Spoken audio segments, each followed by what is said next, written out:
जर तुम्हाला पण बिल्डिंग ड्रॉप इफेक्ट तयार करायचा आहे तर तो क्रिएट करणे अगदी सोपे आहे। त्यासाठी आपले जे फोटोचे क्लिप आहे त्याचा स्क्रीनशॉट काढून घ्या। स्क्रीनशॉट काढून घेतल्यानंतर स्नॅपस्पीड हे ॲप्लिकेशन ओपन करायचं आहे। ओपन केल्यानंतर तुम्हाला प्लसचा आयकॉन दिसेल त्याच्यावर क्लिक करा आणि फोटो सिलेक्ट करून घ्यायचा आहे। फोटो सिलेक्ट झाल्यानंतर तुम्हाला खाली टूल्स असा ऑप्शन दिसेल, त्याच्यामध्ये जाऊन हिलिंग ऑप्शनमध्ये जायचं आहे आणि आपली जेवढी बिल्डिंग आहे ते प्रॉपर ब्रश करून घ्यायचे।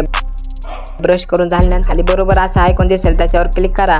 तेवढे झाल्यानंतर खाली एक्सपोर्ट म्हणून ऑप्शन दिसेल, एक्सपोर्ट मध्ये जाऊन फोटो डाउनलोड करून घ्यायचा आहे। आता आपल्याला कॅपकटची गरज लागणार आहे तर VPN कनेक्ट करून घ्यायचं। VPN कनेक्ट झाल्यानंतर कॅपकट प्रो ओपन करून घ्यायचं। ओपन झाल्यानंतर न्यू प्रोजेक्टवर क्लिक करा आणि आपण जो आता ब्रश फोटो केलता तो सिलेक्ट करा आणि जो आपला मेन फोटो आहे तो सिलेक्ट करून घ्यायचा आहे। एवढे झाल्यावर आता आपला जो बिल्डिंगचा फोटो आहे त्याच्यावर क्लिक करा आणि त्याला डुप्लिकेट करून घ्या। डुप्लिकेट झाल्यानंतर त्याला फ्रीज करून ओव्हरले करून घ्या। ओव्हरले झाल्यानंतर त्याचा बॅकग्राऊंड रिमूव्ह करून घ्यायचं आहे।